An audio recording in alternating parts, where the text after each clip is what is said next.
برنامه خانقاه مهمان قلب شماست. ما با شما قلب روشن و روحی پاک تمنا داریم. این ماه شریف، ماه رمضان، البته از ما و شما صبر و طاقت طلب می کند و این ماه است تازه شوی تن، این ماه است بالیده شوی روح، این ماه است که انسان به قدری گرسنگی می رسد، به قدری تشنگی می رسد و البته در نزد وجدان خود بهایش بلند می شود. ما مشق روانی مخصوصی تیار کرده ایم در این حالت که شما با این مشق روانی توانید که آن اسیان بدن خود را، اسیان نفس خود را آرام سازید، نارضایی احساسات خود را برطرف کنید و فکرهای بدبینانه خود را به سوی نیکی ببرید، قلب خود را روشن سازید و باز خود را در اجتماعیات وارد سازید و از زندگی بهره برید. بشینید درست و آسان. با نام شعور کیهان سر می کنیم.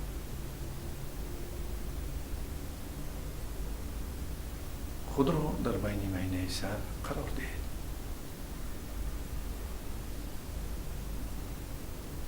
و آرام شوید.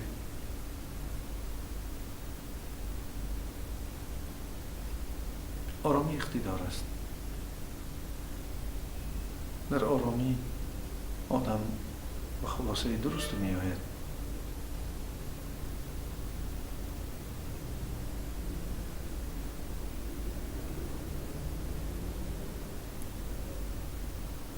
جاهای شدتناکی بدن خود را نرم و ملایم سازید.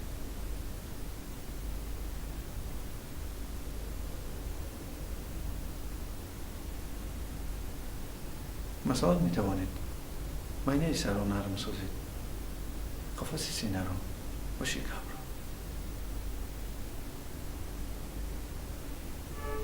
نرمی بدن نهایت مهم است.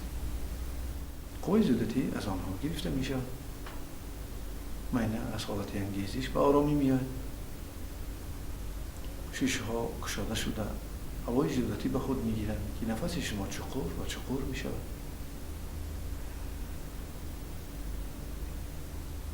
گویا که یک شیشه دیگر در قفس سینه شما باشد. دل گشاده می شود که سببی درست گردش خون و خیزاناکی آن از حساب هوای شوش سبب برطرف شدن ناراحتی های بدن می شود. دل آرامانه و با قوت کار می کند. شکم خود را ملایم کنید که شدت های روزگار شکم را شدتناک می کند و کشش موشک ها و عضوهای درونی آن سبب ناراحتی بدن می شود. آنها را نرم و ملایم سازید.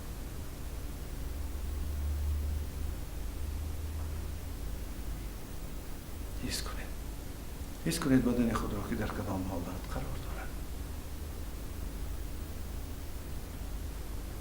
شما ما را درست می شنوید. آنچه که ما با شما می گوییم آن را در بدن خود پهن می کنید. برتریت توابط ما در این است که سخن و سکوت است.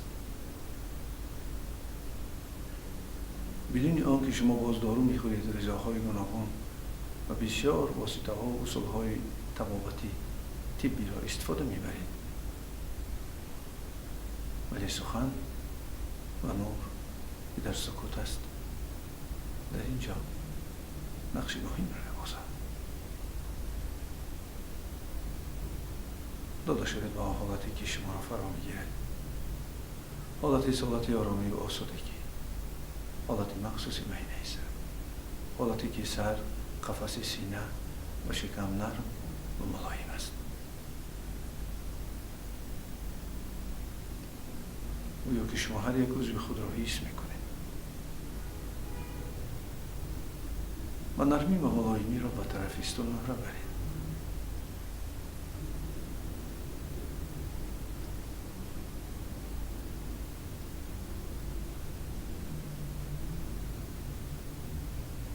آهسته آهسته شما حس میکنید که بدن شما وزن داشته است.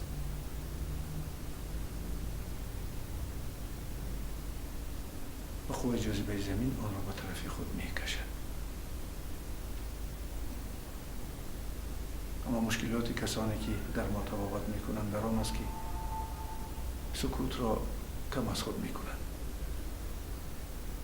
وزیر رو سعی کردن یکی از واسطه های بهترین تفاوت خود را سکوت کبیر اختیار کنید و آن را صبح و شام تکرار کنید و مالکی سرشت خود باشید، صاحب خود باشید و بیماری ها را از خود بیرانید و احساسات ها را مثبت گردانید، فکرها را نیک کنید و با باوری در زندگی باشید. و البته از یک کار و عملی که ما و شما میکنیم این برای حفظ ارزش های ملی ما و شماست.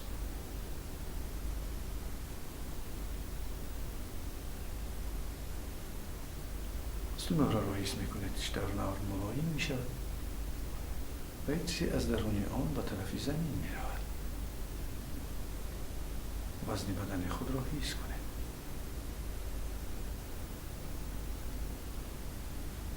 زمین مانند آهن رواست. باید میاد اون بازی های دوره های کودکی که در ورق سفید آهن میده ها را میپرتافتیم و آهن روا را از تگ آن ورق میبردیم و آن آهن میده ها راست میشدند. با کدام طرف آهن روا را میبردیم آنها به همان طرف میرفتند. انسان هم با قوه جاذبه زمین در روی زمین راست ایستاده است. اگر قوه جاذبه زمین نباشد انسان معلق است.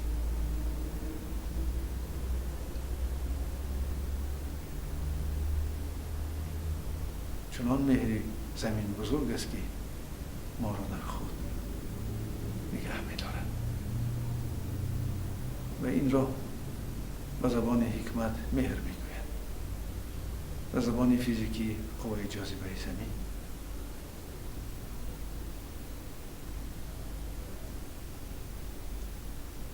و قوه دیگری که همه وقت به ما و شما اثر دارد آفتاب است.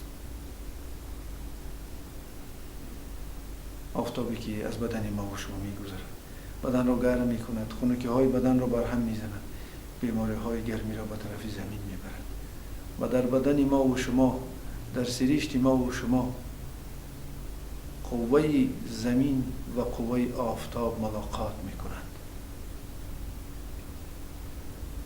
آنها خرسندند که در سرشت وا میخورند که این سرشت حبیب شعور کیهان است. با آنها خدمت میکنند و رامند و ما و شما. ولی احترام آنها در برابر والدین است. والدین های طبیعی ما و شما. حس کنید قوه را که در بدن ما و شما میگذرد از آفتاب است و به زمین میرود و زمین است و آفتاب میرود و شستشو میکند و دو قوه گرمی و خنکی را در وجود ما و شما برابر میسازد.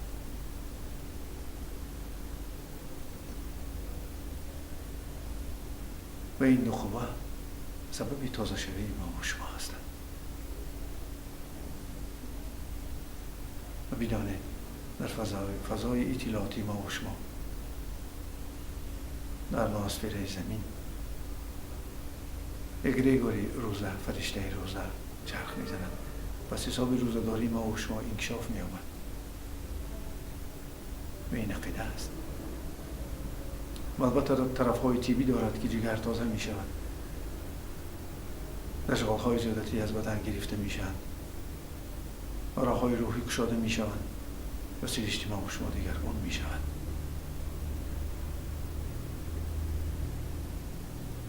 و روز تا روز بهتر و بهتر شدن میگیرد.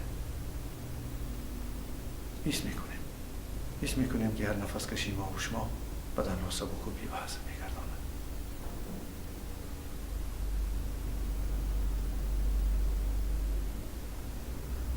گو که ما یک پفکی باشیم که پوری هوا می‌شویم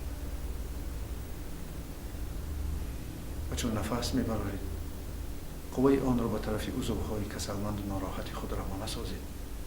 و کسانی روزه‌دار هستند، چی روزه نافله چی روزه فرضی، روانه سازند نیروی هوا را به طرف شکم تا شکم آرام شود و در این وقت شربت‌های خود را حاصل نکند و بدن و این شرایطی که ما برای او داده ایم مطابق شود و استفاده برد ذخیره‌های خود را. گلیکوژن جگر تازه می شود و از نو می شود و این سببیان می شود که بیماری‌های بسیاری جگر برهم می خورند. این شعوری هستی. مانندی که اگر آرد بعد 1 سال 2 سال بماند ویران می شود، همینطور غذاهایی که در بدن ما و شما برای ذخیره هستند آنها باید از نو شوند. مثلا یکی از سبب‌های فربه‌شوی و خراب نشدن این آن است که روغنی که در تگ پوست می ایستد و آن را در وقتی روزه‌داری استفاده نمی‌برند و آن روغن می‌ماند و آن روغن خاکستری می‌شود و آبشوی آن نهایت قین می‌شود. اگر هر سال اگر چنین ماه شریف رمضان یا که به نیت تبابت از روی نشاندادهای طبی گرسنه‌نشینی یا که گرسنه پزشکی را استفاده برند، البته آن نمک‌های زیادتی که در استخوان‌ها می‌ماند و آن روغن‌هایی که در زیر پوست یا که دیگر اطراف عضوها جمع می‌شوند و آن ذخیره‌هایی که در جگر و دیگر عضوها در کامپلکس گالجی حجره‌ها جمع می‌شود آنها استفاده می‌برند و آنها از نو می‌شوند و سببی از نوسازی ذخیره‌های بدن ما و شما می‌گردند. از بدن از نو باز حالت پیشینه خود را می‌گیرد. آهسته آهسته بدن فراموش می‌شود و به خود می‌گویید که من نیتی روزه کردم و این سیریشت تو در این وقت از صبح تا شام چیزی از من طلب نکن. این در حالی گفته می شود که تگ دل شما، ذهن شما، زیر هوش شما درک می آمد و خود را دیگرگون نمودن شما را عذاب نمی‌دهد. سبب آن می شود که در حقیقت بعد ماه شریف رمضان شما خود را سبک بردم صحت و سالم حس می‌کنید و قاعده‌های دیگری آن را از ما بپرسید. شکر خدا و استقلالیت وطن. تا بازدید.